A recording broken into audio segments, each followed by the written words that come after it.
అండి. నమస్తే. నేను మీ లక్ష్మీ చౌదరిని. వెల్కమ్ టు హిస్టరీ మధురములు Telugu audio stories. Brindavanam part 90తో మీ ముందుకు వచ్చేసాను. కథలోకి వెళ్లే ముందు వీడియోకి లైక్స్, హైప్స్ ఇవ్వడం మాత్రం మర్చిపోకండి యార్. మీరు ఇచ్చే లైక్స్, హైప్స్ కథ మరింత మందిలోకి రీచ్ అవ్వడానికి ఉపయోగపడుతుంది. ఇక కథలోకి వెళ్ళిపోదాం. విలన్ పాప లోపలికి ఎంటర్ అయినప్పటి నుంచి ఆయు చూపంతా ఆ విలన్ పాప మీద నిలిపాడు.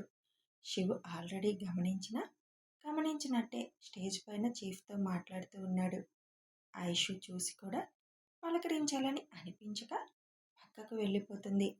మిగిలిన కుటుంబ సభ్యులందరికీ చిరాకుగా ఉన్న వాళ్ళ ఫంక్షన్కి వచ్చారు కాబట్టి వాళ్ళని చూసి తప్పక చిన్న చిరునవ్వు నవ్వుతారు. వాళ్ళందరి ఫీలింగ్స్ రమేష్ గారికి తెలుస్తున్నా ఏం చేయలేక నరసింహారావు గారిని పలకరించి ఒక పక్కకు వెళ్ళి కూర్చుండిపోతారు. తనతో పాటు విలన్ పాపని కూడా తీసుకుని వెళ్తారు. నేను వెళ్ళి పలకరించేస్తాను డాడ్, జస్ట్ క్యాజువల్ విష్ అని అంటుంది. ఇప్పుడు నువ్వేమీ వెళ్ళక్కర్లేదు. స్టేజ్ మీద ఉన్న వాళ్ళు అందరూ దిగగానే మనం వెళ్ళి గిఫ్ట్ ఇచ్చేసొద్దాం, అప్పుడు విష్ చేద్దాం. సైలెంట్గా కూర్చో బేబీ, లేదంటే ఇప్పుడే గిఫ్ట్ కూడా ఎవరో ఒకరి చేతిలో పెట్టి వెళ్ళిపోదాం అంటారు రమేష్ గారు. నా పని అయ్యాక ఫస్ట్ నిన్నేరా చంపేది మొసలోడా, నాకు అవసరం ఉంది కాబట్టి ఇప్పుడు నువ్వేమంటున్నా పడుతున్నా అని రమేష్ గారిని మనసులో తిట్టుకొని శివునే చూస్తూ కూర్చుంటుంది. స్టేజ్ మీద ఉన్న శివ్ ఆ అమ్మాయే అని వాళ్ళకి అనుమానం రాకుండా చీఫ్కి చూపిస్తాడు. చీఫ్ నెమ్మదిగా, ఈ అమ్మాయి ప్లాస్టిక్ సర్జరీ చేయించుకుందా తనలాగా అని ఆశ్చర్యంగా అడుగుతారు. అదే మనం తెలుసుకోవాలి సార్, ప్లాస్టిక్ సర్జరీ చేయించుకుందా లేకపోతే మాస్క్ వాడుతుందా అని. ప్లాస్టిక్ సర్జరీ అంటే వీళ్ళు మన మీద బాగా పగపట్టిన వాళ్ళు అయి ఉంటారు. పాత కేసుకి దేనికో బాగా లింక్ అయిన వాళ్ళే వీళ్ళు అనిపిస్తుంది అని అంటాడు శివ్. నువ్వు కాన్సన్ట్రేషన్ చేస్తే 24 అవర్స్లో ఎవరన్నది తెలిసిపోతుంది కదా శివ్. చేస్తాను సార్, చేస్తాను, తప్పుతుందా? వాళ్ళు కన్నేసింది నా ప్రాణాల మీద కదా, చేయకుండా ఎలా ఊరుకుంటాను? సరే శివ్, నేను ఇంకా బయలుదేరుతాను మిడ్నైట్ ఫ్లైట్కి. మన వాళ్ళు ఆస్ట్రేలియా స్టార్ట్ అవుతున్నారు కదా అని అంటారు చీఫ్. ఏది వదలకుండా మొత్తం ప్రతి పాయింట్ ఎంక్వైరీ చేయమనండి సార్. ఆ అమ్మాయిని కూడా అక్కడ ఎలాంటి ప్లేస్లో దాయగలరు తెలుసుకొని సెర్చ్ చేయాలి సార్. అలాగే అక్కడ హాస్పిటల్స్ అన్నీ మొత్తం సెర్చ్ చేయమనండి. చేసేటప్పుడు చాలా సీక్రెట్గా చేయమనండి. అక్కడ కూడా వీళ్ళ మనుషులు ఉండే ఉంటారు. ముఖ్యంగా ఫోటో చూపించి ఎవరైనా ప్లాస్టిక్ సర్జరీ ఇలా చేయించుకున్నారా అని బయటకు తెలియకుండా ఎంక్వైరీ చేయాలి. మన వాళ్ళందరికీ తెలుసు ఇదంతా, కానీ మళ్ళీ ఒకసారి మీరు కూడా హెచ్చరించండి సార్. అలాగే శివ్, నేను చెప్తాను మొత్తం అని అంటారు చీఫ్. నేను రేపు ఊరు వెళ్తున్నాను శివ్. ఎందుకు వెళ్తున్నానో ఇక్కడ ఈ ఫంక్షన్లో చెప్పడం ఎందుకులే, నీకు అర్థమయ్యే ఉంటుంది కదా. అర్థమైంది సార్. అప్పుడే 4 ఇయర్స్ అయిపోయింది తను మన మధ్య నుండి వెళ్ళిపోయి. రోజులు తొందరగా తిరిగిపోతున్నాయి శివ్. సరే మరి నేను బయలుదేరుతాను అని అన్వేష్కి, అమృతకి మరొకసారి ఆశీర్వాదాలు ఇచ్చేసి కిందకు దిగుతారు. ఆయనతో పాటు శివ్ కూడా దిగుతాడు. చూడండి, అతను దిగిపోయాడు, ఇప్పుడు ఎలా? అందుకే ఇందాకే వెళ్దాం అన్నాను, మీరేమో వినలేదు. అసలు ఈ చేతనేమయ్యాడు? లోపల దాకా మనతోనే కదా వచ్చాడు, తర్వాత ఎటు వెళ్ళిపోయాడు అని అడుగుతుంది విలనీ పాప. ఇక్కడ అందరూ తనకు తెలిసిన వాళ్ళు కదా, ఒకసారి పలకరించేస్తానని అటువైపు వెళ్ళాడు. పద వెళ్ళి గిఫ్ట్ ఇచ్చేసి వద్దాం అని విలనీ పాప చెయ్యి పట్టుకొని పైకి తీసుకువెళ్తారు. విలనీ పాపను చూడగానే కోపం వస్తున్నా తమాయించుకొని రమేష్ గారి వైపు తల తిప్పి హాయ్ అంకుల్ అని పలకరిస్తాడు అన్వేష్. అమృత కూడా అలాగే ఫీల్ అవుతూ రమేష్ గారిని మాత్రమే పలకరిస్తుంది. ఆయన తెచ్చిన గిఫ్ట్ వాళ్ళ చేతిలో పెడుతుంటే, ముందే చెప్పారు కదా uncle gift are not allowed అని అంటాడు అన్వేష్. నేను మీ నాన్నగారి ఫ్రెండ్ అని కదా, చాలా ఏళ్ల తర్వాత వచ్చాను, కాదనకుండా తీసుకో అని అమృత చేతిలో బలవంతంగా పెట్టేస్తారు. 2 నిమిషాలు అక్కడే ఉండి మాట్లాడి కిందకి దిగి వచ్చేస్తారు రమేష్ గారు. విలనీ పాప చెయ్యి మాత్రం వదలడం లేదు. అబ్బా, ఈ చేతన్ గాడొస్తే బాగుండు. వాడితో అయినా ఏదో ఒక విధంగా మేనేజ్ చేయొచ్చు. ఈ మొసలోడు మరీ ఓవర్ చేస్తున్నాడు అని చేతన్ కోసం చుట్టూ చూస్తుంది. మైక్, కిరణ్, రాజ్ వాళ్ళు ఫ్యామిలీలతో సహా ముందు రోజు లేకపోవడంతో విలనీ పాప ఎవరన్నది తెలియలేదు. అప్పుడే అక్కడికొచ్చిన వరుణ్ణి, ఇవాళ రాలేదా మా శివ్ ఫ్యాన్ అని అడుగుతాడు మైక్. తనెప్పుడో వచ్చిందిగా, మీరు చూడలేదా? అదిగో ఆ బ్లాక్ శారీ కట్టుకొని వచ్చిందే తానే అని వరుణ్ చూపిస్తాడు. ఓహో, ఎవరిని అలా చుట్టూ బుర్ర తిప్పుతూ వెతికేస్తుంది అని అడుగుతాడు మైక్. ఇంకెవరిని? అన్నయ్య గురించి అయ్యుంటుంది. ఈ పిట్ట పని నేను చూసుకోవాలి ఈరోజు అంటాడు మైక్. కిరణ్ వాళ్ళు కూడా చూసి తన డ్రెస్సింగ్ విధానమే తెలుస్తుంది కొద్దిగా తేడా అని. బ్లాక్ ట్రాన్స్పరెంట్ శారీ, బాడీ బాగా ఎక్స్పోజ్ అయ్యేలా కడుతుంది చీర. స్లీవ్లెస్ బ్లౌజ్తో చూడడానికి సూపర్ హాట్గా ఉంటుంది. చాలా హాట్గా ఉంది కదా కిరణ్ బ్రో అని అంటాడు మైక్. వెంటనే రోజీ మైక్ వీప్ మీద ఒక్కటేస్తుంది. అబ్బా, ఎందుకు రో అలా కొట్టావు అని అడుగుతాడు మైక్. లేకపోతే హాట్గా ఉందా? ఉంది కాబట్టి ఉందని చెప్పాను, అంతేగాని నేనేమన్నా నాకు నచ్చింది అని చెప్పానా? అయినా సరే, అలాంటి మాటలు నా ముందు మాట్లాడితే ఊరుకోను. నువ్వు బాగా శివ్ అండి చూసుకొని నా మీద మ్యాన్ హ్యాండ్లింగ్ కూడా చేస్తున్నావు. బ్రోకి చెప్తే ఇంకో 2 తగిలిస్తారు, చెప్పనా అంటుంది రోజీ. వదిలే తల్లి, కొద్దిగా తగ్గు, ముంద పెట్ట సంగతి ఏంటో తేల్చనివ్వు అని మైక్ అంటూ, అంత సైలెంట్గా కూర్చుందేంట్రా, ఈ పాటికి శివ్ చుట్టూ తిరగాలి కదా. అవును, ఇంతకీ మన హీరో ఇప్పటిదాకా ఇక్కడే ఉన్నాడుగా, ఎక్కడికి వెళ్ళాడు అని చుట్టూ చూస్తూ ఉంటాడు మైక్. శివ్ కనిపించకపోగా ఆషిక్ కోపంగా విలనీ పాపని చూడటం చూసి, ఈ గోల్డెన్ బేబీస్కి నిన్న చేసింది తృప్తినివ్వలేదనుకుంటా. పెట్టవైపు ఇంకా కోపంగానే చూస్తున్నారు. వాళ్ళ కోసమైనా ఏదో ఒకటి చేయాలి అని ఆలోచించడం మొదలు పెడతాడు మైక్. చేతన్ తనకు తెలిసిన వాళ్ళందరినీ పలకరించి రమేష్ గారి దగ్గరికి వస్తాడు. సారీ అంకుల్, అందరూ తెలిసిన వాళ్ళుంటే పలకరిస్తూ ఉండిపోయాను. అయినా మీరు కూడా రావాల్సింది కదా, అందరినీ పరిచయం చేసేవాడిని అని అంటాడు చేతన్. ఇదిగో ఈ మేడం గారిని సింగిల్గా వదలలేక, వదిలితే ఎక్కడ మళ్ళీ ఏం రాద్ధాంతం చేస్తుందా అని భయం వేసి తనను పట్టుకొని కూర్చున్నా అని అంటారు. ఆ మాటకి రమేష్ గారి వైపు కోపంగా చూస్తుంది విలనీ పాప. నువ్వెలా చూసినా అదే కదా నిజం అని అంటారు ఆయన. సరే పదండి అంకుల్, డిన్నర్ చేసేసి బయలుదేరదాం అంటాడు చేతన్. అదేంటి, స్టేజ్ పైకి వెళ్ళి విష్ చేయవా అని అడుగుతుంది విలనీ పాప.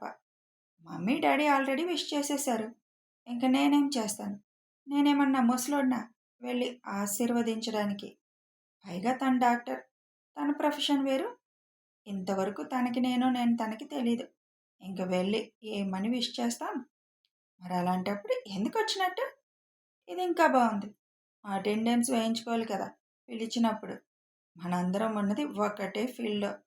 అతను డాక్టర్ కాబట్టి తెలియదు కానీ మిగతా వాళ్ళు తెలుసు కదా అంటాడు చేతన్. చేతన్ ఆ మాట అనగానే విలనీ పాప కళ్ళు మెరుస్తాయి. అంటే నీకు షిఫ్ గారు తెలుసు కదా? తెలుసు. అయితే పద, పరిచయం చేద్దువు గాని అని అంటుంది. ఇప్పుడు కాదు, ఆయన చాలా బిజీగా ఉన్నారు. ఇలాంటి టైంలో పరిచయ కార్యక్రమాలు చేయలేను నేను. అయినా ఆయన పెద్దగా మాట్లాడరు. హాయ్ అంటే హాయ్, బాయ్ అంటే బాయ్ అనే టైపు. ఆయనకి ఎక్కువ సోది కొట్టేవాళ్ళంటే అస్సలు నచ్చదు. ఇప్పుడు అలాంటి పరిచయ కార్యక్రమాలేవి నేను పెట్టలేను. అయినా నిన్న మీ నాన్న పరిచయం చేశారుగా వాళ్ళ ఫ్యామిలీ అంతటికీ నిన్ను, మళ్ళీ ఏంటి అని అడుగుతాడు చేతన్. అందరూ అయ్యారు కానీ ఆయన్ని పరిచయం చేయలేదు, అందుకే కదా అడుగుతున్నాను. ఆ మాత్రం చేయలేవా? ఇంకా నువ్వేం మగాడివి అని వెటకారంగా అంటుంది విలన్ పాప. ఇలాంటి వాటికి కూడా నువ్వు అలాంటి మాటలు మాట్లాడకూడదు. మగాడినా కాదనేది ఎక్కడ చూపించాలో అక్కడే చూపించాలి. ఒకళ్ళకి ఇబ్బంది కలిగించేలా ప్రవర్తించకూడదు. ఆయనకి ఇష్టం ఉండదు ఎవరితో పెద్దగా మాట్లాడడం.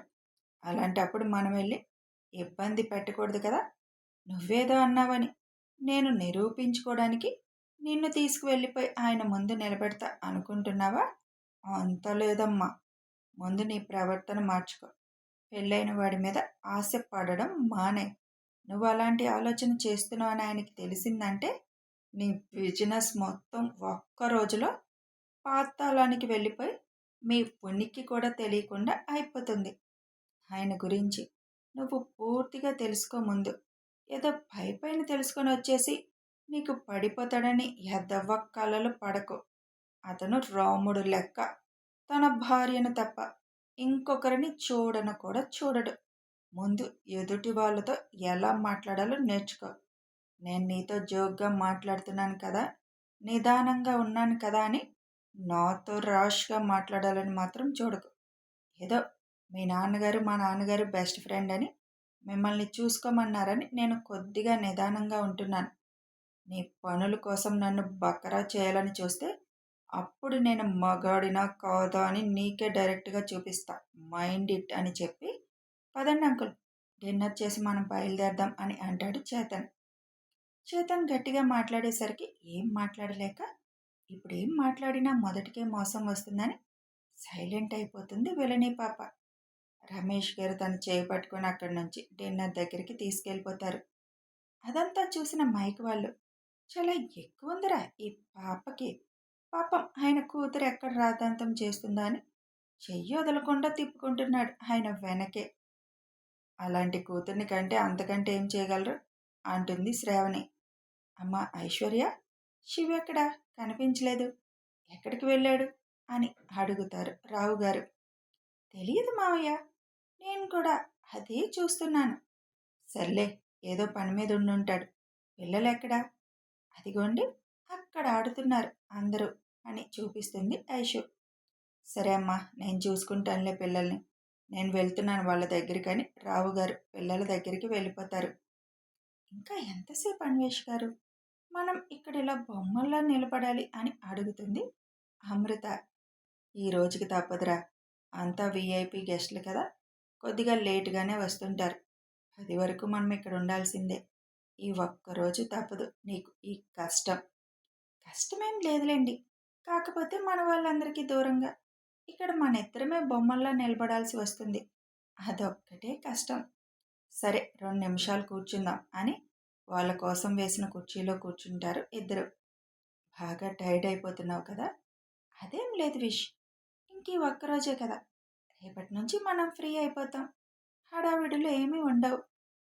ఫ్రీ ఎక్కడుంటారు మేడం, రేపటి నుంచి నాతో ఇంకా బిజీ అయిపోతారు మీరు, నిద్రలు కూడా ఉండవు మీకు అని అల్లరిగా అంటాడు అన్వేష్. అన్వేష్ ఏ ఉద్దేశంతో అన్నాడు అర్థమైన అమృత సిగ్గుతో తల వంచుకుంటుంది.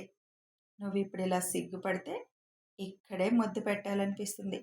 అసలే నిన్ను ఇలా చూస్తూ కూడా ముద్దు పెట్టుకోకుండా ఉండడానికి ఎప్పటి నుంచో కంట్రోల్లో ఉన్నాను. నిన్ను ఈ చీరలో చూడగానే గట్టిగా హత్తుకుని ముద్దు పెట్టాలనిపించింది. కానీ తమరి చుట్టూ జనాలే. ఉదయం రథం అయినప్పటి నుంచి ఒంటరిగా దొరుకుతావని ఎంత ఎదురు చూశాను. అసలు దొరికేవా నాకు? ఎప్పుడు చూడు నీ చుట్టూ ఒక 10 మంది ఉంటున్నారు. పోనీ ఎలాగో ఒకలాగా నిన్ను పక్కకి లాక్కెళ్దామంటే ఇంటి నిండా జనాలు. నా బాధ ఎవరితో చెప్పుకోను అని అంటాడు అన్వేష్. అయ్యయ్యో, ఎంత కష్టం వచ్చింది మీకు అని నవ్వుతుంది అమృత. నవ్వు నవ్వు, రేపటి నుంచి చెప్తాను నీ పని, అసలు గదిలో నుంచి బయటికి కూడా రానివ్వను అని కొంటిగా అంటాడు అన్వేష్. ఆ మాటలకి అమృతకి గుండెల్లో అలజడి స్టార్ట్ అవుతుంది. మనం ఎల్లుండి ఉదయమే హనీమూన్కి వెళ్ళిపోతున్నాం. అక్కడ నువ్వు నేను మాత్రమే ఉంటాం. ఇంక నీకు వేరే చాయిస్ లేదండి అమృత గారు. నాతో మాట్లాడాల్సిందే, నాతో ఉండాల్సిందే, నాతో పడు అని అంటూ ఉండగానే మధ్యలో ఆపేస్తుంది. చాలు చాలు బాబు, మరి అంత స్పీడ్ అయిపోకండి అని అంటుంది అమృత అప్పటికే సిగ్గులు మొగ్గ అవుతూ. వీళ్ళు మాట్లాడుకుంటూ ఉండగానే గెస్టులు స్టేజ్ మీదకి రావడంతో వాళ్ళ మాటలకి కాసేపు బ్రేక్ ఇచ్చి లేచి నిలబడతారు ఇద్దరు వాళ్ళ కోసం. డిన్నర్ చేయగానే నెమ్మదిగా వాష్రూమ్ అని చెప్పి వాళ్ళ నాన్న నుండి తప్పించుకొని పక్కకు వస్తుంది విలని పాప. శివాంష్ ఎక్కడికి వెళ్ళాడు, ఎక్కడ కనిపించడం లేదు అని చుట్టూ వెతుక్కుంటూ వస్తూ ఉంటుంది విలని పాప. ఎక్కడున్నా ఏం చేస్తున్నా ఆయు చూపు మాత్రం ఆ విలని పాప మీదే ఉంది. శ్రీ దగ్గర కూర్చొని మాట్లాడుతున్న ఆయుష్ని చూస్తుంది విలని పాప. ఒక్కసారి హాలు మొత్తం చూస్తుంది. అంతా చూసి ఎక్కడికక్కడ సెక్యూరిటీని చూసి తను చెప్పింది కరెక్టే. వీళ్ళందరినీ దాటి ఆ పిల్లల్ని ఈవిడ్ని చేరాలంటే కష్టమే. పైగా పిల్లలు సామాన్యులు కాదు. నన్నే కాసేపు భయపెట్టించేశారు. దేనికి తొందరపడకూడదని అర్థమవుతుంది. అయినా ఇంకా రాలేదేంటి వాళ్ళు? పంపిస్తానన్నాడు కదా ఎవరినో. ఒకసారి ఫోన్ చేయాలనుకుంటూ ఫోన్ చేస్తూ పక్కకి వెళ్తుంది. అవతలి వాళ్ళు ఫోన్ లిఫ్ట్ చేయగానే, హలో, ఎవరినో పంపిస్తానన్నావు కదా, ఇంకా రాలేదేంటి వాళ్ళు? నాకెవరూ ఫోన్ చేయలేదు ఇంకా అని అంటుంది విలని పాప. అదేంటి, ముగ్గురిని పంపించాను కదా, ఇంకా నిన్ను చేరకపోవడం ఏంటి అడుగుతాడు అవతలి పర్సన్. రాలేదు, వస్తే నీకెందుకు ఫోన్ చేస్తాను, సరే నేను వాళ్ళకి ఫోన్ చేసి మళ్ళీ నీకు చేస్తాను అని ఫోన్ కట్ చేస్తారు అవతలి పర్సన్. వాళ్ళు నాకు కాంటాక్ట్ అవ్వకపోవడానికి, ఈ శివాంశ్ కనిపించకపోవడానికి ఏమైనా లింక్ ఉందా అని డౌట్ వస్తుంది విలని పాపకి. వెంటనే ఫంక్షన్ హాల్ మొత్తం వెతకడం మొదలు పెడుతుంది. కథ కొనసాగుతుంది. తను అనుమానిస్తున్నట్టే శివాంశ్ కనిపించకపోవడానికి, వాళ్ళు రాకపోవడానికి లింక్ ఉందా తెలియాలి అంటే కథని ఫాలో అయిపోండి. ఇక ముందు ముందు పిల్లలతో సహా మంచి యాక్షన్ సీన్స్ ఉండబోతున్నాయి. వీడియో నచ్చితే లైక్ చేయండి, షేర్ చేయండి, కామెంట్ చేయండి, సబ్స్క్రైబ్ చేసుకొని సపోర్ట్ చేయండి. Thanks for watching.